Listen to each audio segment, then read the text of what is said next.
Sud Radio, au cœur de la mêlée, François Trio. Au cœur de la mêlée ce soir, la seule émission du dimanche qui ne parle que de rugby. Le tour de table et le débrief top 14 pour commencer avec Jean-Baptiste Elissalde et Philippe Spanghero pour revenir sur la 16e journée du top 14. À 18h15, nous parlerons de France-Irlande à 4 jours du début du tournoi des 6 nations. Quelle composition d'équipe?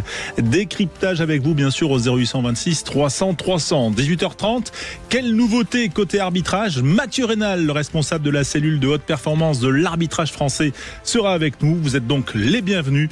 C'est parti pour une heure complètement rugby sur Sud Radio, la radio du rugby. Sud Radio, au cœur de la mêlée. Bonsoir à tous, bonsoir Jean-Baptiste Elissalde et bonsoir Philippe Spanghero. Bonsoir messieurs. Salut à tous. Et bonsoir Quentin Cabanis. Bonsoir François, bonsoir à tous. Et ouais, on parle bien sûr de top 14, de cette 16e journée qui va se poursuivre ce soir sur notre antenne avec notamment la section paloise qui reçoit Toulon. Mais faisons un petit point pour ceux qui étaient peut-être complètement en week-end et qui n'ont pas suivi tous les résultats. Grâce à toi Quentin, voilà, on va réparer tout ça. C'est une grave erreur, mais on va la réparer évidemment avec les résultats donc de cette 16e journée. Ça a démarré avec un très beau succès du MHR face au Stade Français, 44-7. Ensuite dans le multiplex, le Racing 92 a battu Perpignan au bout du suspense, 37-31. La Rochelle s'est incliné à domicile face au Loup Rugby, 44-24.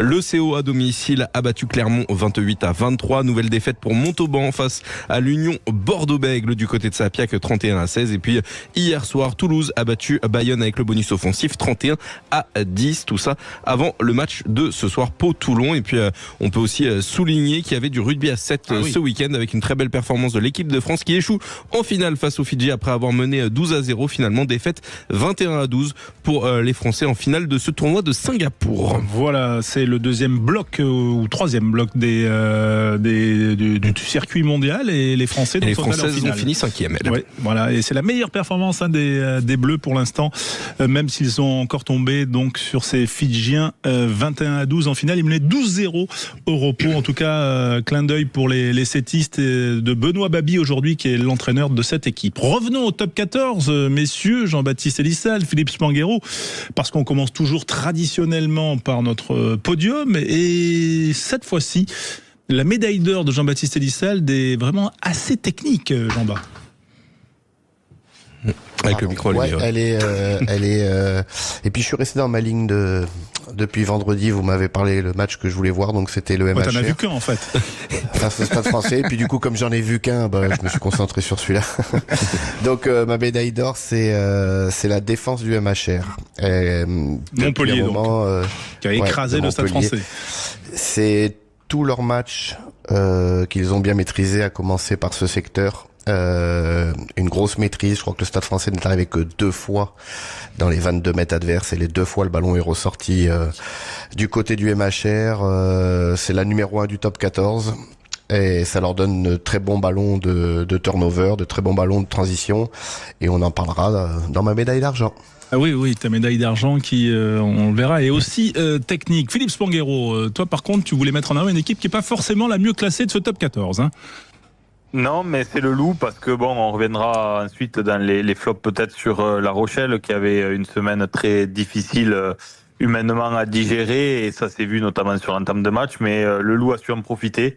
Ils en avaient besoin pour essayer de changer un peu de dynamique, de sortir de ce ventre très mou, parce que on l'a dit, ils étaient quand même très à l'abri du bas de tableau, mais très loin aussi du haut.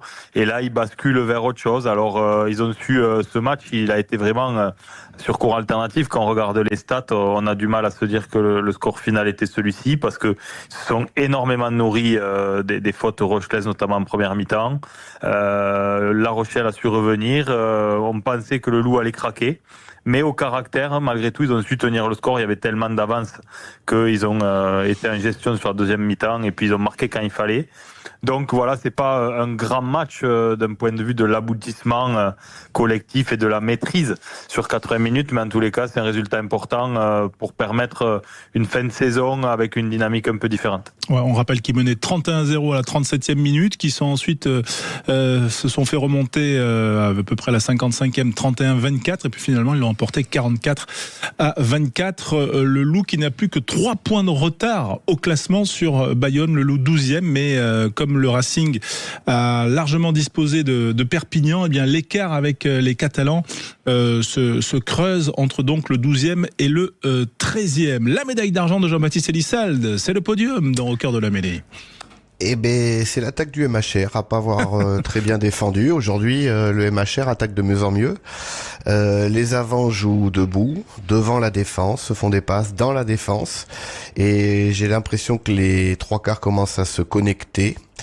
Et ils sont en net progrès. De plus, ils ont une dépossession sur le jeu au pied très intéressante, où ils chassent beaucoup les adversaires, ce qui leur procure des ballons très hauts dans le terrain pour contre-attaquer. Et sincèrement, à pas avoir fait le dos rond pendant 25 minutes, après ils ont déroulé et c'était vraiment un match abouti à ce niveau-là pour le MHR. Et pour souligner ce que dit Jean-Baptiste en stat, par exemple, le MHR hier, c'est 90 rugs gagnés, un seul perdu.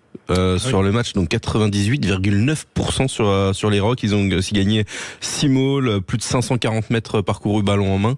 Ils ont marché sur le Stade Français. Peut-être que les Parisiens n'étaient pas descendus du bus, comme on le dit parfois dans le langage un petit peu familier des suiveurs du sport et notamment du rugby. La médaille d'argent pour Philippe Spanghero dans ce podium et ce tour de table. Alors un peu chamboulé mon podium puisque j'ai pas voulu mettre le MHR pour pas faire de redondance avec Jamba parce qu'il méritait forcément d'y être, mais j'ai mis Toulouse. Alors pourquoi ? C'est pas une surprise que Toulouse l'emporte à domicile contre Bayonne, mais on sait que tous les ans, ces dernières saisons, Toulouse a très bien fini parce qu'ils ont su gérer ces périodes de doublons. Et ils avaient ce premier match à gérer de doublons avec 12 titulaires absents sur la feuille de match. Et malgré tout, même si Hugo Mola a pu dire ces dernières semaines qu'il se posait la question de savoir s'il avait toujours une profondeur de banc qui lui permettait de gérer ce genre de période, ben on a vu que oui. Alors moi je reviendrai sur Bayonne dans les flops parce que Bayonne est quand même en souffrance à l'extérieur. Il y avait une attente de réaction de la part des Bayonnais après la contre-performance à domicile contre Castres qui n'a pas eu lieu. Et Toulouse avec ses seconds couteaux sans leur faire offense parce que c'est loin d'être ça sur le terrain, mais à assurer et à dérouler. Ouais, et pour tous les amateurs de rugby et de mouvement en général, quand même, regardez l'essai d'Arnaud Coste, pas d'Arnaud Coste, pardon, de Paul Coste. Incroyable.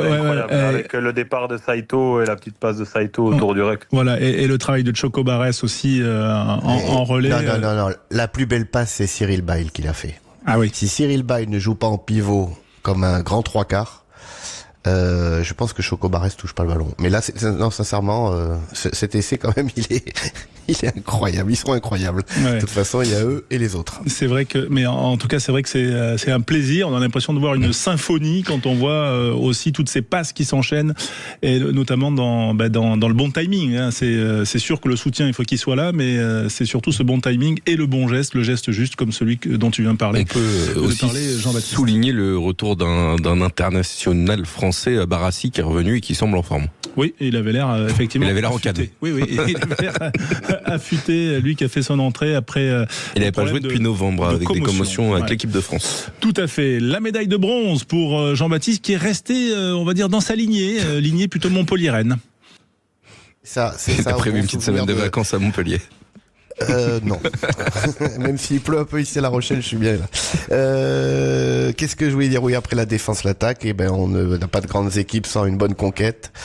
Alors, je l'ai mis en bronze parce qu'il y a quand même 2 touches égarées, 2 mêlées où l'arbitre prend une décision contre une pénalité, même si je pense il pourrait la mettre de l'autre côté, c'est pareil. Mais sur la rudesse, sur l'usure de l'adversaire, je crois que le Stade Français, j'avais jamais vu autant à la peine en conquête directe, alors que c'est une très belle équipe en mêlée notamment. Ouais, et la mêlée, alors au début, à moindre mal, elle était stable. Et au fur et à mesure de la partie, avec le coaching, Erdosio, Aouas et Tolofua, plus qu'il y a derrière eux, ils les ont emportés. Et puis même, le Stade Français n'a pas réussi à mettre un ballon porté en place. Et ils ont été pris sur leur point fort. Voilà, donc une totale MHR pour le podium. Ouais, c'était une nouveauté en tout cas sur ce podium, 100% MHR. On aime bien l'innovation. Voilà, mais bon, c'est vrai que c'est aussi un club qui occupe une part un peu particulière dans une place particulière dans ton cœur. Le podium de Philippe Spanghero, le bronze pour terminer, qui revient à qui, Philippe ? Mais je termine par le CO, et dans le CO, mention spéciale à Fernandez qui a fait une rentrée, qui a changé le visage de cette équipe du CO, qui a été en difficulté. On a parlé du CO ces dernières semaines, sur une très bonne dynamique, cette fin de match et cette victoire arrachée au Munster, et puis sur la pelouse de Bayonne. Donc on a vu les Castrés monter en puissance. Ils ont été en difficulté hier face à une équipe de Clermont qui les a bien contrés dans des conditions difficiles. Mais voilà, comme souvent quand même sur leur pelouse, les Castrés, ils arrivent à se sortir de situations compliquées, et il y a eu une fin de match indécise. Mais voilà, avec d'abord une première action autour de cette mêlée là, à 5 mètres, où Fernandez se fait la valise tout seul. Et puis ensuite, c'est lui aussi qui s'échappe pour une petite passe au pied dans le dos de la défense. Magnifique passe au pied. Magnifique passe au pied. Et donc le CO s'en sort et reste quand même accroché à ce haut du tableau. Voilà, ils se sont sortis d'un match piège. Voilà, le CO 7e, on va dire, ou en tout cas égalité de points aux portes du top 6 avec Clermont, avec le Racing, et donc voilà, il a emporté grâce à cette inspiration de Jérémy Fernandez, notamment sur cette dernière action et cet essai de Goudiou. Le flop pour toi, Jean-Baptiste, ton flop du week-end? Eh bien, malheureusement, et à contre-cœur, c'est la première mi-temps de La Rochelle. Je n'ai pas compris où ils voulaient en venir, ni dans la stratégie de porter autant le ballon et en partant de si loin, ni dans le déplacement des joueurs à l'intérieur de ce mouvement général. L'utilisation du jeu au pied, qui était une de leurs forces il y a encore quelques années, est devenue maintenant la dernière option choisie. Et le MHR se profile dans 15 jours avec une cascade de blessés. Bon, il y a des circonstances atténuantes, mais tu peux pas faire une première mi-temps comme ça, c'est difficile d'exister. Ils perdent tellement d'énergie en attaque qu'après, du coup, en défense, sur 3 passes ou un lancement, ils se font souvent transpercer. Voilà, une très très mauvaise première mi-temps, et la réaction en deuxième n'a pas suffi. N'a pas suffi. On rappelle cette défaite 44-24 à domicile face au Loup. Le flop de Philippe Spanghero, flop du week-end. Le flop, c'est Bayonne pour moi, parce que je le répète, c'est toujours difficile de voyager à Toulouse, mais on attendait vraiment une réaction. Ça fait quelques semaines qu'on sent que c'est compliqué du côté de Bayonne. Depuis le début de la saison, on parle de cette difficulté pour l'Aviron à voyager. C'est l'équipe qui prend le plus de points à l'extérieur, je crois, avec plus de 40 points de moyenne. Hier soir, c'est encore 45 points. Et puis au-delà de ça, quand on regarde les stats... 4 points seulement à l'extérieur pour l'Aviron depuis le début de la saison. 4 points à l'extérieur, ils prennent 15 pénalités encore hier sur la pelouse de Toulouse. C'est le signe quand même d'une grande fébrilité. Donc voilà, ils sont 11e au classement, ils sont qu'à 8 points du haut du tableau, mais au-delà de ça, il y a eu des ambitions claires affichées en début de saison. Après une demi-finale la saison dernière, c'était le top 6, c'était des phases finales. Et est-ce que la pression n'a pas été trop forte? En tous les cas, on sent que cette équipe collectivement, elle se délite week-end après week-end. Il y a eu l'arbre qui a caché la forêt avec quelques matchs raccrochés à la fin à domicile, mais c'est quand même assez pauvre par rapport à ce qu'on attendait d'eux. L'Aviron en danger, donc, selon Philippe Spanghero. On va se retrouver dans un instant, messieurs. Après avoir parlé de top 14, on va parler du 15 de France, au cœur de le cœur de la mêlée. À 4 jours de France-Irlande, monsieur, on peut nous appeler au 0826 300 300. On va parler des Bleus, les dernières nouvelles de Marcoussis, et puis la compo qui se dessine pour débuter ce tournoi 2026. À tout de suite sur Sud Radio. Sud Radio, au cœur de la mêlée, François Trio. Au cœur de la mêlée, J-4 avant France-Irlande, l'ouverture du tournoi destination 2026. On va bien sûr parler de la composition d'équipe, de la stratégie pour défier l'Irlande ce jeudi soir au Stade de France. Match que l'on vivra bien sûr en direct sur Sud Radio, en intégralité avec Daniel Herrero, avec toute l'équipe Sud Radio. La composition d'équipe, elle sera annoncée ce mardi. Puis dans un quart d'heure, même dans 10 bonnes minutes, Mathieu Rénal, le patron des arbitres français, nous rejoindra pour parler aussi des tendances arbitrales, et ça c'est important. Les dernières infos de Marcoussis, parce qu'aujourd'hui l'entraînement était ouvert au public. Il y avait du monde. Et forcément, tu avais des antennes. Il y avait pas loin d'un millier de personnes quand même à l'entraînement de l'équipe de France à Marcoussis, malgré le temps un petit peu compliqué en région parisienne. En tout cas, ce qu'on peut noter de cet entraînement, c'est que François Cros l'a quitté un petit peu en avance par rapport à ses partenaires, à voir s'il est touché ou si c'est simplement de la prudence de la part du staff de l'équipe de France. Une autre chose à noter de cet entraînement du 15 de France, ce n'est pas Régis Montagne qui avait le numéro 3 dans le dos, comme on a vu depuis le début de la semaine dernière. C'était Dorian Aldeguerri, donc ça pourrait être la surprise de dernière minute au poste de pilier droit pour cette équipe de France. Alors pour l'instant, l'équipe probable du 15 de France, ce serait Gros, Marchand et Aldeguerri en première ligne, avec une deuxième ligne Olivon, Guillard. Troisième ligne, c'est Jégou qui est pour le moment préféré à Lenny Nouchi pour accompagner François Cros et Jelon. Mais si François Cros est absent, ce serait Nouchi a priori qui prendrait le maillot. La charnière, pas de surprise, Dupont, Jalibert. Sur les ailes, Ati Sogbe plutôt que Dréan, avec Biel Biarré. Au centre, la paire bordelaise de Porter Moefana. Et puis à l'arrière, Thomas Ramos. Voilà, avec un banc qui n'est pas encore défini. Revenons quand même sur cette information. D'abord François Cros qui interrompt l'entraînement. Décryptage de Jean-Baptiste Elissalde qui a quand même orchestré aussi la destinée du 15 de France il y a quelques saisons. C'est jamais très bon à 4 jours d'un match qu'un joueur arrête son entraînement. J'espère que c'est de la prévention. Oui, mais en effet, c'est pas. Oui, c'est mieux de finir l'entraînement plutôt que d'avoir des doutes. Après, bon, il connaît son corps. Il a peut-être ressenti quelque chose. Il est revenu de blessure il y a pas longtemps. Voilà, mais ce qui prouve, on en avait parlé, son importance, c'est qu'après un match de championnat, le mec est titulaire en équipe de France. Il a une importance incroyable et ça serait un coup dur de pas l'avoir sur le terrain, je pense. Voilà. Et puis pour le reste, eh bien en fait, c'est le choix de l'intensité courue ou combattue ou un mix des deux.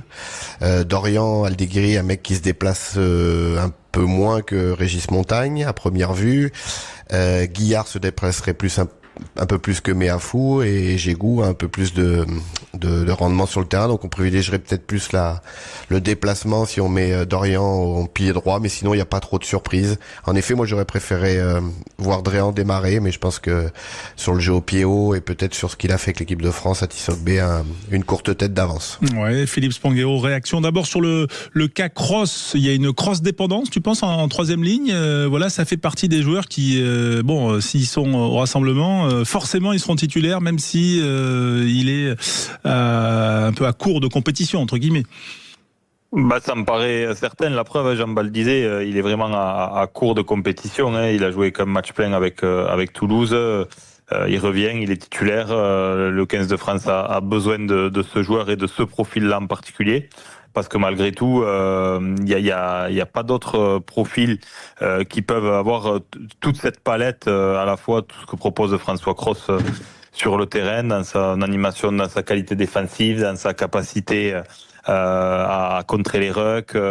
Voilà, il coche quand même toutes les cases, donc on a besoin de lui. Après, c'est vrai que ce serait un coup dur. 108 minutes depuis qu'il est revenu de blessure en top 14 pour François Cros. C'est très faible. Avant ça, il y avait eu Olivon, mais qui avait joué trois matchs pleins, je crois, qui avait joué un petit mois. Mais c'est très rare d'avoir un joueur qui revienne avec une place de titulaire avec si peu de rythme dans les jambes. Après, je me pose la question de la complémentarité de cette troisième ligne si Cros n'est pas là et que Nouchi le remplace. C'est pas exactement le même profil. Et puis la question de la densité aussi quand même de ce paquet d'avant face aux Irlandais dans cette troisième ligne qui peut être réaménagée. Ouais, c'est un bon point. Jean-Baptiste, qu'est-ce que tu réponds à ça effectivement parce que c'est vrai quand même qu'entre les états de forme, Olivon, Cross, malgré leur expérience, et aussi le profil quand même des Irlandais, il n'y a pas souci là ? Non, je pense pas. Comme je vous l'ai dit il y a 2 semaines quand on a parlé de François, c'est un. Nous, on aime bien voir si t'es cohérent d'une semaine à l'autre. Hyper professionnel. Le Stade Toulousain ne prend avec son effectif aucun risque quand les mecs reviennent, et vous l'avez vu avec Barassi hier soir, il a peut-être pris 1 ou 2 semaines de plus. Antoine Dupont qui a peut-être pris 2 ou 3 semaines de plus. Quand ils reviennent, les mecs ils sont plein gaz. Les données physiologiques de leur GPS et toute autre chose qu'ils ont à disposition font que on sait où on va. Donc j'ai aucun doute sur Olivon et Cross pour tenir le match. Après c'est des choix très discutable. Hein. Guillard, j'avais un peu sorti l'équation parce que je l'avais pas vu pendant 4-5 semaines puisque les matchs de Coupe d'Europe de Lyon étaient pas télévisés, on savait pas trop où il en était avec Lyon, dans une équipe un peu en berne. Voilà, c'est vrai que Meafou apporte de la puissance, mais je te dis, il va y avoir énormément d'intensité courue dans les 50 premières minutes, 45 premières minutes. Donc il faut vraiment trouver un équilibre. Si c'est Dorian qui démarre, on sait que Dorian c'est pas sa principale qualité, il en a d'autres, mais c'est pas celle de se déplacer énormément. Donc il faut compenser avec d'autres joueurs. Et puis je te dis, pour moi le banc, vous avez des doutes, mais moi j'en ai pas. C'est Netimo Vaca, donc Montagne, Oradou, Meafou, Jégou, Nouchi, et derrière c'est Serein et Gourgue. Hein. Il y a 6 et 2 à coup sûr. Ouais, il y avait une mini question entre Serein et Dobagna, tu crois pas? Voilà, là il le tue. Enfin, et puis Serein est polyvalent. Serein, s'il y a 3 coups durs, est capable de jouer à l'ouverture, ou Antoine de passer à l'ouverture. Enfin, puis sur l'expérience, non. Je crois que Baptiste est un peu au-dessus de. Enfin, à mes yeux, après, c'est des choix d'entraîneur, ou alors ils lui font plus du tout confiance et c'est pas, il parle d'avenir peut-être pour. Mais il est dans les 28. Il est dans les 28. Voilà. Il a été conservé. Mais voilà, je pense que ce sera Serein. Si tu le prends pour ne pas le garder et ne pas le mettre dans le groupe, c'est quand même terrible pour Serein à force. De faire des allers-retours pour rien et tout. C'est ce que je te dis, là tu le. Ça dépend, ça fait des miles, mais c'est peut-être pas pour ça. Je suis pas sûr que ce soit ce qui l'intéresse. C'est bien pour la carte. Oui. Maintenant, en plus, je crois qu'il y va en TGV. Oui. Pour des convictions. Effectivement, donc, cette compo d'équipe, sur le cas Aldeguerri, toi, Philippe, Aldeguerri Montagne, par rapport notamment au test de novembre, pas par rapport à l'expérience de Dorian Aldeguerri, mais voilà, il aurait gagné le maillot là, ces derniers jours à l'entraînement. Montagne avait été contesté un peu après son premier match. Alors il n'était pas dans des conditions faciles, mais il n'a pas clôturé le débat par ses prestations. Et donc Aldeguerri, c'est un peu l'assurance touriste parce que c'est le joueur qui fait pas de bruit, mais qui déçoit jamais dans les phases statiques. On a besoin d'être fort en conquête. Et Aldeguerri amène quand même des garanties. C'est l'assurance touriste ou c'est à défaut? Non, il y a deux façons de le voir, mais honnêtement, je crois pas que ce soit un choix par défaut à ce poste-là. Non. Dorian fait des bons matchs. C'est pas le. On a peut-être tendance à se moquer quand on le voit, etc. Mais Dorian, les Irlandais ont 3 ou 4 blessés, je crois, en première ligne. Les 2 piliers gauche titulaires, leur pilier droit. Je pense que s'ils mettent Dorian, c'est le meilleur pilier de mêlée qu'on ait. Ils vont les démonter en mêlée. J'ose l'espérer. Voilà. Oui, on se souvient quand même d'un match vendredi soir contre l'Irlande en 24, il y a 2 ans, la sortie de la Coupe du Monde. On s'en rappelle, ouverture du tournoi. Là, ça va être un jeudi soir. Est-ce qu'il ne faut pas s'en méfier plus que ça de ce match face à l'Irlande, Jean-Baptiste, parce que on sait que les débuts de tournoi sont très importants quand même. Ils donnent le tempo. Les débuts de tournoi, les débuts de tournée, parce qu'on a très peu de temps, nous, dans notre fonctionnement. On en a plus qu'avant, mais on a très peu de temps en équipe de France et 5 entraînements avant de démarrer un match international. Donc voilà, il faut aller à l'essentiel. Et alors oui, peut-être qu'ils ont prévu les conditions climatiques difficiles, de la pluie, donc pas mal de mêlées. Et donc du coup, Dorian, ça se pose tout seul. Et puis je vous dis, il y a quand même pas mal de blessures aussi chez les Irlandais, notamment notamment qui bataille pour essayer d'être porteur, et puis le deuxième, je sais plus son nom, mais du coup ça fait ils ont pas un réservoir aussi pléthorique que ça non plus. Et je vous dis, ça prend tout son sens. Si ça a changé comme ça entre guillemets par rapport aux chasubles, c'est qu'ils ont dû penser à un truc. Il y a pas voilà, mais c'est pas en tout cas les performances de Montagne sur la tournée qui peuvent le mettre de côté là en une semaine, ou voilà, c'est pas ça. C'est bien noté, et c'est bien noté également aussi que l'an dernier le coaching avait été absolument époustouflant côté français pour l'emporter de plus de 40 points, on s'en souvient, à Dublin, dans un succès historique et qui avait vraiment marqué le tournoi 2025, et on espère que ça va démarrer fort en 2026. En tout cas, on le vivra sur Sud Radio. On va se retrouver dans un instant. On va recevoir celui qui s'occupe des patrons, enfin en tout cas des grands arbitres de français et aussi à l'échelle européenne. C'est Mathieu Raynal, ancien arbitre, qui sera avec nous pour notamment nous parler des tendances 2026, un peu comme la mode pour l'arbitrage au niveau international. À tout de suite. Sud Radio, au cœur de la mêlée, François Trio. Au cœur de la mêlée spéciale France-Irlande, c'est dans 4 jours, c'est le début du tournoi destination 2026. On est avec Jean-Baptiste Elissalde, avec Philippe Spanghero, avec vous au 0826 300 et notre invité, bien sûr, Mathieu Raynal, responsable de la cellule de haute performance de l'arbitrage mise en place par la LNR et la FFR.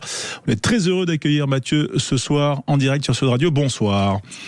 Bonsoir. Merci d'être avec nous. C'est vrai que c'est toujours un événement, j'imagine aussi pour les arbitres, que ce début du tournoi des 6 nations. Toi, Mathieu, qui l'as connu de longues saisons et en plus des Coupes du Monde, mais c'est vrai que c'est une institution et j'imagine pour les arbitres français. Ah oui, c'est la plus grande compétition au monde. Je crois que c'est même plus important qu'une Coupe du Monde. Une Coupe du Monde, il y a énormément de matchs, mais il y a finalement un peu de matchs en jeu. Le tournoi des 6 nations, tous les matchs ont un enjeu incroyable. Ben voilà, c'est une institution. On le regardait tous quand on était jeunes. C'est vraiment la plus belle compétition au monde, pour moi en tout cas. Ce France-Irlande sera arbitré par, normalement, si ça n'a pas changé, par Carl Dixon.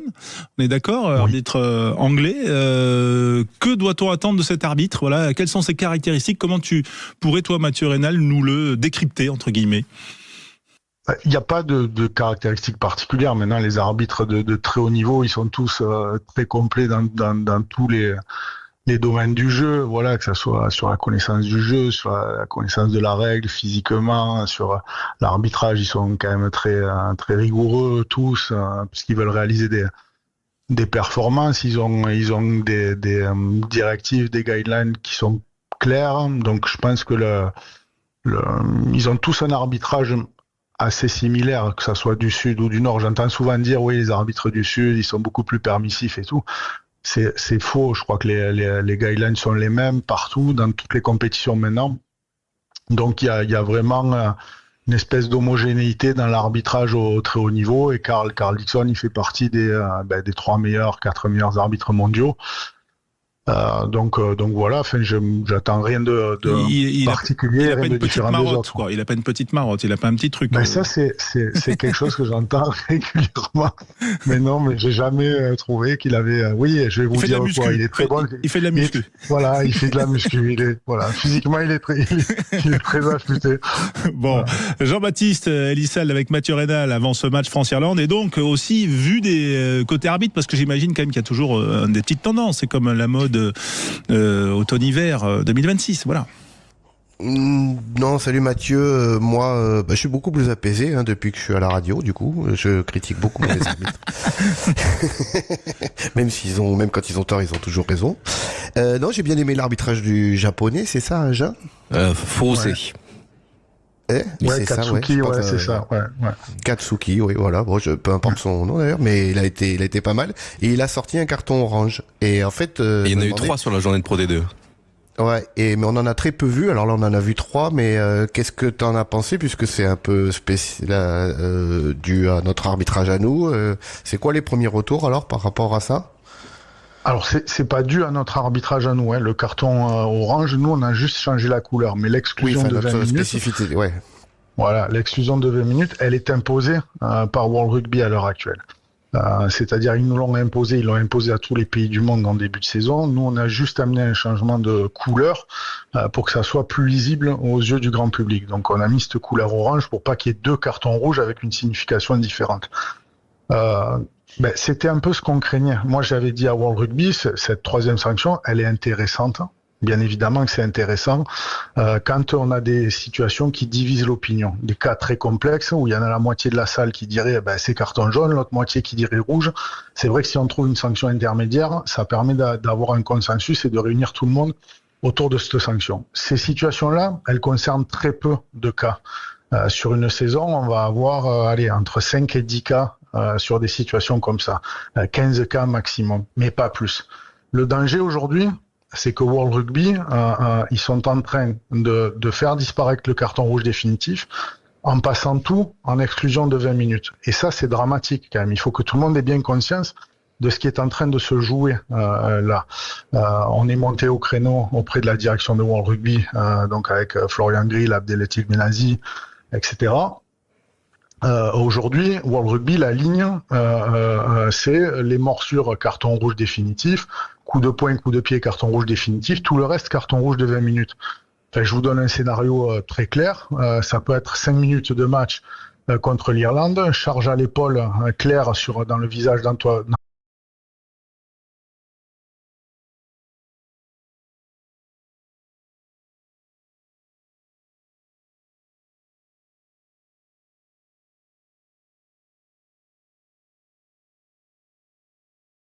Qui veut que la sécurité des joueurs soit au-dessus de tout, à l'heure actuelle, il n'est pas respecté par World Rugby. Donc nous, on a fait entendre notre désapprobation sur ça. On nous a demandé d'attendre jusqu'en juin, fin de la date de l'expérimentation de ce carton rouge de 20 minutes, pour pouvoir que World Rugby en tire les conclusions. Mais en tout cas, les consignes qui sont données dessus, elles sont très dangereuses pour notre sport. Voilà. Philippe Spanghero avec Mathieu Raynal, notre invité, responsable de la cellule de haute performance de l'arbitrage français. Ouais, bonsoir Mathieu, écoute, merci pour tes éclairages super pertinents. Donc, je disais hier d'abord une première remarque pour que tu puisses rebondir avant une question que y a une volonté claire quand même de la fédération avec tout ce qui a été mis en place et que tu portes en partie de repréempter les instances pour que la voix du rugby français soit plus forte. Est-ce que tu peux nous dire concrètement par quoi ça passe et pourquoi le rugby français avait quelque part perdu de son influence d'abord?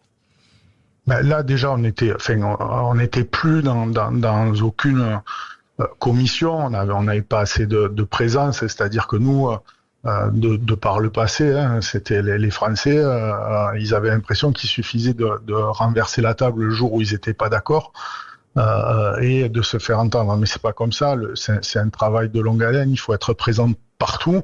C'est ce qu'on fait à l'heure actuelle. On est partout dans toutes les commissions, on travaille énormément avec eux.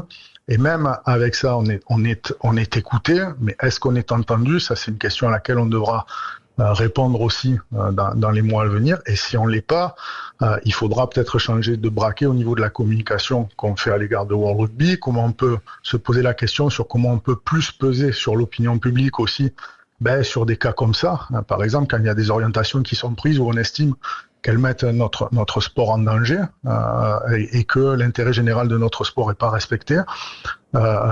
Et on doit aussi le faire savoir et avoir des stratégies de communication beaucoup plus agressives, je pense, à l'égard de World Rugby. En tout cas, c'est ce que je pense moi. Alors, comment on le fera dans les mois à venir, j'en sais rien. Mais oui, on travaille beaucoup plus. On est écouté, beaucoup plus écouté, mais on doit aller encore plus loin, à mon avis.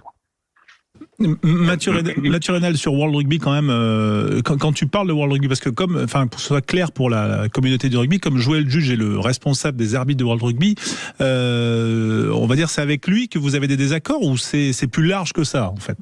Non, c'est beaucoup plus large que ça. Joël Juge, il fait un travail extraordinaire à World Rugby.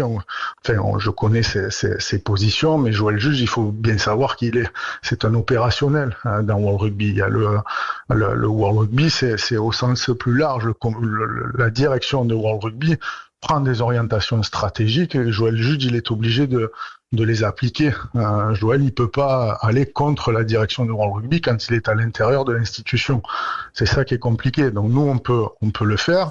Je suis pas convaincu que Joël soit d'accord avec toutes les orientations qui soient prises par la direction de World Rugby, mais il est obligé, en étant un opérationnel au sein de l'institution, il est quand même obligé de suivre la direction. Donc non, Joël, lui, son travail, il a toujours été très très bon. Ça fait partie des compétences, dans l'arbitrage mondial, c'est partie des plus grandes compétences au monde sur les dernières années. Enfin, on n'a aucun souci avec Joël, il y avait le travail qui est entrepris par Joël. Le dialogue est là, en tout cas, établi, mais c'est vrai que c'est un travail de lobbying plus profond que vous menez avec les instances fédérales. Quentin Cabanis avec Mathieu Rénal, notre Mathieu Fédéral, c'est bien notre aussi. invité. Oui, tout à fait. Bonsoir Mathieu. Alors moi ma question elle concerne plus l'équipe de France. Il y a eu tout ce débat autour de l'arbitrage, avec notamment l'arbitrage du hors-jeu qui pourrait être différent au niveau du top 14 et du niveau international. Je voulais savoir justement où en étaient les discussions avec l'équipe de France, avec Fabien Galtier notamment. Il faut absolument qu'on ait plus d'échanges. Je crois que, et c'est en tout cas le sens qu'on essaye de donner, ou que moi j'essaye de donner à toutes les orientations que l'on choisit dans l'arbitrage, c'est-à-dire que je réunis les entraîneurs top 14, Pro D2, toute la direction technique nationale, les entraîneurs de l'équipe de France sont aussi conviés à ces rassemblements. Il y en a encore un le 13 mars, là, où on réunit tout le monde à Marcoussis, où c'est l'occasion vraiment de décider des orientations qu'on choisit, à la fois pour peser sur World Rugby, pour peser sur les orientations du jeu au niveau mondial, et puis de décider ce qu'on fait chez nous. Donc, ça veut dire qu'on doit continuer dans ce sens-là, à encore plus échanger. Et je rappelle quand même que William Servat intervient sur la mêlée environ tous les 2 mois avec tous les coachs de top 14 et Pro D2 sur la mêlée. Laurent Sampéré sur les touches. Il y a aussi tous les arbitres à ces réunions qui sont présents. Donc on essaye d'avoir le maximum d'échanges possibles. Et si on doit tirer des conclusions sur le hors-jeu, elles seront collectives. Ça sera une discussion collective entre tous les coachs, les arbitres et les staffs des équipes de France. Jean-Baptiste Elisel, réaction quand même sur ces premiers propos de Mathieu Rénal, qui est avec nous ce soir au cœur de la mêlée. Moi, non. Toi, t'es d'accord maintenant tout le temps avec les arbitres? Ouais, depuis que je suis un peu, j'ai pris de recul, non, au-delà de ça, c'est vrai qu'en plus, il y a beaucoup moins de discussions, je sens que la vidéo, elle est toujours utilisée, mais elle est un peu plus courte, un peu plus tranchée. Bon, il y a toujours les cas exceptionnels. Non, je vois un apport, mais c'est bien, en plus connaissant Mathieu, avec ce qu'il était en tant que vrai arbitre sur le terrain et son exigence, il était sûr que ça allait faire bouger les choses. Et il n'y a pas que lui, hein, mais il y a beaucoup de monde autour. Mais j'ai trouvé, sincèrement, sur les premières journées, je vois pas tant de ça de polémique. Bien sûr, il y a toujours de l'énervement quand on est au cœur du réacteur, quand on est entraîneur, mais j'ai trouvé, je sais pas ce qu'il en pense, mais je trouve qu'on est sur la bonne voie. J'ai beaucoup aimé le fait de remettre l'introduction. Alors ça, on l'a un peu perdu là sur les dernières semaines. La Coupe d'Europe, c'est n'importe quoi. On a introduit directement. Ça aurait été très appliqué au début de saison, un peu moins maintenant. Ouais, un peu moins. Peut-être que aussi les joueurs mais ça a remis quand même la mêlée au cœur du combat. Enfin, les mêlées fortes en ont bien profité. Et ça va dans le bon sens, j'ai l'impression. Enfin, je sais pas ce qu'il en pense, mais. Sur le point spécifique de la mêlée, parce que j'ai entendu beaucoup de choses. Donc, nous, c'est vraiment quelque chose d'important à nos yeux. Ça aussi, c'est quelque chose qui vient de la part des entraîneurs. Ils voulaient remettre de l'équité dans la lutte en mêlée. Donc, on a remis ça sur la table. On continue de l'arbitrer. Hein. On l'a pas fait au début de la saison pour pas le faire maintenant. Toutes les stats le montrent. Elle s'arbitre, cette introduction, dans toutes les parties du match, que ce soit début, fin de match, même dans des moments cruciaux.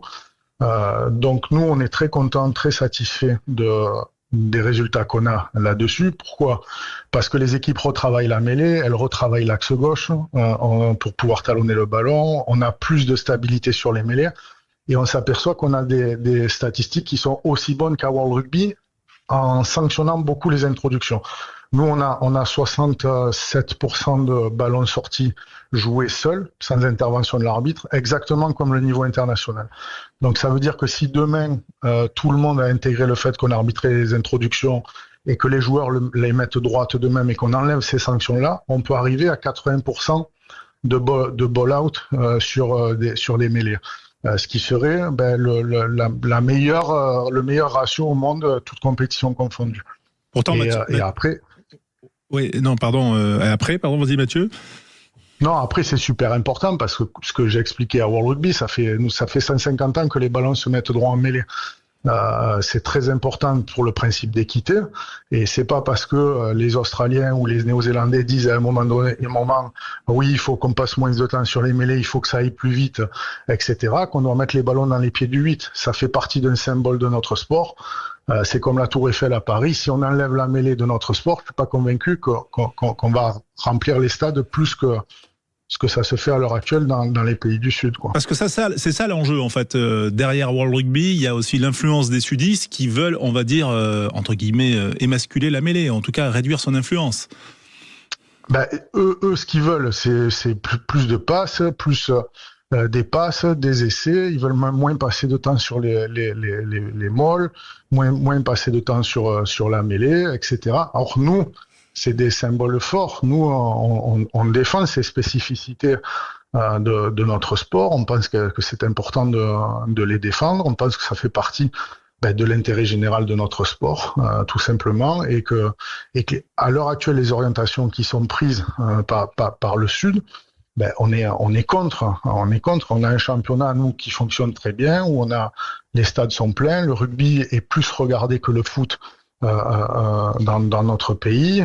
Donc voilà, on n'a pas on ne veut pas forcément subir des orientations qui viennent de pays où les stades sont vides, où ils essaient de recréer du spectacle et de faire revenir les gens à tout prix, en sacrifiant le principe d'équité, en sacrifiant le principe de sécurité des joueurs. Donc voilà, on est absolument contre. Toutes les évolutions de règles, elles se font selon ces trois principes-là: sécurité, équité et continuité du jeu. Et eux mettent la continuité du jeu au-dessus de la sécurité et de l'équité, ce qui est pas normal, parce que ça s'est jamais fait dans l'histoire de notre sport. Donc on essaye juste de faire respecter ça et notre culture et nos racines, quoi. Voilà. Philippe. Mathieu, j'ai une question, Mathieu. Alors, il y a toujours eu ces courants qui s'affrontent parce que culturellement, les phases de conquête, notamment la mêlée, les zones de ruck, ont toujours été des secteurs clés du jeu beaucoup plus forts chez nous. Mais j'ai l'impression aussi que la volonté aujourd'hui, elle dépasse ça, elle vise le grand public pour vraiment rendre des règles beaucoup plus simples. Et on sait que la difficulté dans l'arbitrage, c'est beaucoup sur les phases statiques, l'arbitrage de la mêlée, où les supporters, les spectateurs comprennent pas forcément les décisions, sur les zones de ruck. Et donc une volonté aussi de s'ouvrir à un public avec des règles un peu aseptisées. Est-ce qu'il y a cette volonté-là pour toi qui prime sur la partie culturelle des courants qui s'affrontent entre le Nord et le Sud, ou pas? Pour moi, ça, c'est absolument essentiel. C'est ce que je leur dis. Mais il faut pas déroger à l'ordre des principes qu'on a toujours respectés, qui sont la sécurité, l'équité et la continuité du jeu, et qui sont dans cet ordre. Le quatrième point qu'il faut absolument développer, c'est simplifier les règles. Je veux dire, il y a des fois, on est 20 dans le monde à comprendre ce qu'on fait. Je leur dis, c'est absolument pas possible. Si on veut développer notre sport, on doit le rendre beaucoup plus lisible, beaucoup plus accessible. Il y a 50 endroits dans le rugby, dans les règles qu'on met en place, où on pourrait être beaucoup plus lisible, beaucoup plus simple, et où on le fait pas. Mais je crois qu'à un moment donné, il faut se pencher aussi sur ce point-là. Mais il faut le faire toujours dans le respect des trois autres principes. Et la sécurité des joueurs étant au-dessus de tout. Voilà. Donc, mais oui, c'est absolument essentiel. Moi, je te rejoins, mais c'est au-delà ça des courants de pensée. Je pense que si on veut démocratiser notre sport, voilà, il faut le rendre accessible. Il y a des points de règlement. Même moi, il y a des moments, je suis obligé d'aller regarder pour voir ce que dit la règle. C'est pas normal. Sachant que tu connais le petit livret par cœur, normalement, depuis le temps. Je connais pas le petit livret par cœur, mais moi, j'en connais quand même une bonne partie. Mais bon, c'est moi, je comprends pas quand je vois quelque chose à la télé, sur un truc qui fait partie quand même de mon domaine, je me dis, voilà, le grand public, c'est compliqué, quoi. Voilà. Quentin. C'est le week-end du sport féminin, enfin la semaine du sport féminin. Il y a quelques semaines, on avait vu justement Bérénice Loubet prendre le sifflet à la fin du match Provence-Aurillac, parce que Monsieur Egbon avait subi un KO. Est-ce que c'est quelque chose qu'on va revoir d'ici peu, Bérénice Loubet au sifflet d'un match de Pro D2 ou de Top 14, parce que ça a fait d'elle, je crois, la 3e arbitre de chant pour une femme? Alors, Si je dis bon, pas de Bérénice, bêtises, elle a des qualités. On a 22 arbitres féminines là qui sont en division fédérale. On les suit. On en suit particulièrement certaines d'entre elles. Donc Dorian Constanti, par exemple, qui est sur le circuit mondial à 7, qui arbitre aussi en national. Bérénice va aussi arbitrer des matchs de national. Il faut quand même, avant d'arriver en Pro D2, il faut qu'elle nous offre énormément de garanties. C'est pas encore le cas. Elle a énormément de chemin aussi à parcourir, que ça soit Dorian ou que ce soit Bérénice, elles ont énormément de chemin à parcourir. Alors on les suit de près, on les aide beaucoup, mais on peut pas les faire accéder à la division professionnelle uniquement sur le fait que ce soit des arbitres féminines.